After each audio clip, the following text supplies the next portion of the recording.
Cet homme sortait tout juste dans la rue lorsqu'il a été arrêté par la police locale. La police a vérifié son sac à dos, puis lui a demandé s'il avait quelque chose de caché dans sa chemise. Je l'ai juste vu très calme, puis a levé sa chemise. À l'intérieur il y avait un couteau de soldat. Dès que les policiers ont vu le couteau, ils ont rapidement sorti leur arme.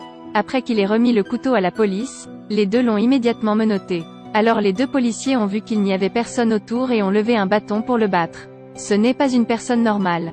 Il a esquivé calmement l'attaque de deux policiers. Ce n'est que lorsque l'un des hommes a sorti une arme et l'a pointée sur lui qu'il est monté dans la voiture et est retourné à la gare. Mais alors qu'il était sur le point de monter dans la voiture, l'autre gars l'a frappé dans le dos avec un bâton. Et ce bâton, c'est comme frapper un mur de ciment solide. Il n'avait pas peur, mais tourna froidement la tête pour regarder. Bientôt, il a été emmené au poste de police. Les deux policiers l'ont immédiatement emmené dans la cellule. Il venait de s'asseoir lorsqu'un capitaine entra. Lui a demandé pourquoi il est venu dans cette ville. La police a demandé mais vous n'avez pas répondu. Quand la police a vu son arrogance, ils l'ont battu. Il ne dit rien, mais essaya de se retenir. En voyant cet homme comme ça, ce gars a pointé son visage avec un bâton et a continué à frapper. Puis a sorti un cône électrique et l'a piqué. À ce stade, il n'en pouvait plus, cogner la tête de ce type. Il a été suivi d'un coup de pied qui a fait voler le cône électrique dans sa main. À ce moment, un policier nommé Zuboy est entré en courant. Disant que ses supérieurs voulaient voir cet homme, le capitaine s'arrêta. Mais comment aurait-il pu penser que ses seuls coups rendraient difficile pour lui de rester en vie? Puis il a été conduit au bureau du directeur adjoint.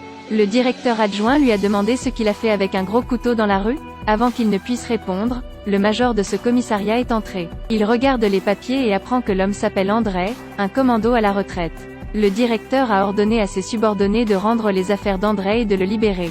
Ces gens ne sont pas bons non plus, a soudainement pris le lecteur MP3 d'André pour écouter. Il ne s'attendait pas à ce que ce petit acte lui coûterait cher. Après son départ, André retourne au bureau mais tombe sur quelque chose. Il tourna la tête pour rencontrer les yeux implorants de Nastia. Il dit calmement de retourner chercher le lecteur MP3. Quant au réalisateur, il était impatient en le voyant ralentir comme s'il n'avait pas l'intention de partir. Il s'approche, menace André de sortir rapidement ou les conséquences s'en ressentiront. Cela dit, il était sur le point d'agir, mais il ne s'attendait pas à ce qu'André soit plus rapide, tenant la main du chef d'une main. Puis un coup et puis un autre qui l'a assommé. André attrapa négligemment quelque chose sur la table, le fourra dans sa poche et coupa le cordon téléphonique. Ensuite, faites glisser Nastia à l'extérieur. André venait de sortir, un policier était sur le point d'entrer dans la chambre du directeur. André a profité du fait qu'il ne faisait pas attention et a jeté un mégot de cigarette, ce qui a assommé le policier à côté de lui. On dirait que c'est bien de ne pas se battre. André n'a pas non plus dit grand-chose, serrant le cordon du téléphone dans sa main alors qu'il entrait dans la pièce. Il venait de sortir son arme quand André l'a attaqué avec un fil téléphonique.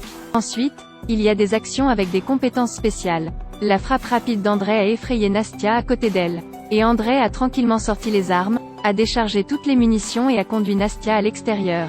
Dès qu'il a ouvert la porte, il a vu les trois policiers qu'il avait arrêtés plus tôt. André dit à Nastia qu'il vaut mieux en savoir moins sur ces choses, lui disant d'attendre dehors. André est allé chercher rapidement l'arme de l'autre gars, puis lui a donné un autre coup de poing. Ensuite, attaquez rapidement la personne à côté de vous avec un coup de pied. Les trois policiers étaient inconscients et le pistolet a été rapidement retiré. Après s'être occupé d'eux, André est revenu dans la pièce de tout à l'heure.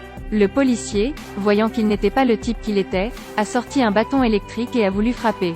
André n'a pas dit grand-chose et est allé directement l'apprivoiser. C'est tellement cool qu'André le fait même tourner. Après avoir tout réglé, André a emmené Nastia. Mais dès qu'il a ouvert la porte, il a rencontré le directeur adjoint. En voyant son visage, André n'était pas non plus poli, ce qui lui a fait saigner du nez.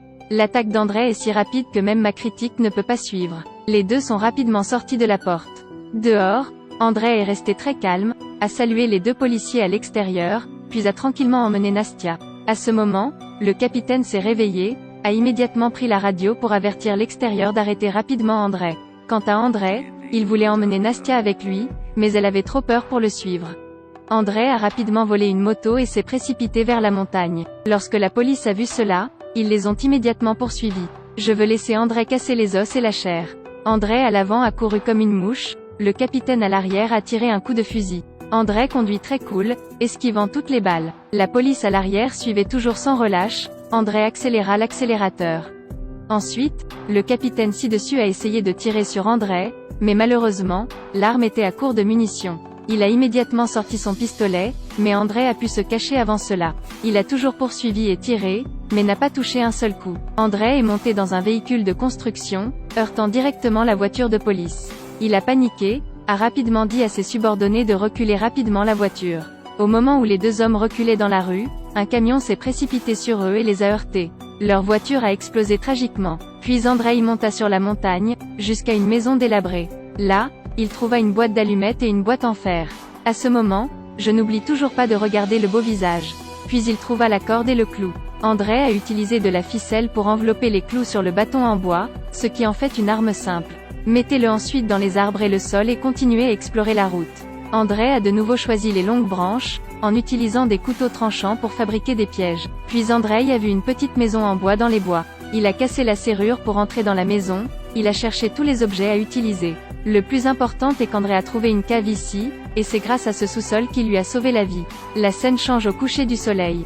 André était assis dans les bois, écoutant des MP3, attendant silencieusement l'arrivée de l'ennemi. Au même moment, la plupart des forces de police avaient atteint le pied de la montagne. Quand ils voient la désolation ici et savent que ce n'est pas une personne simple. Mais maintenant les deux côtés sont comme l'eau et le feu, cette guerre est inévitable. En fin de compte, un seul côté peut survivre. En pensant à cela, le chef du département de police a commencé à planifier. Dans la soirée, André s'est assis près du feu et a attendu, faisant des pièges défensifs. Il ne sait pas qu'en ce moment il y a deux policiers qui suivent silencieusement la piste. Rendez-vous dans le prochain épisode.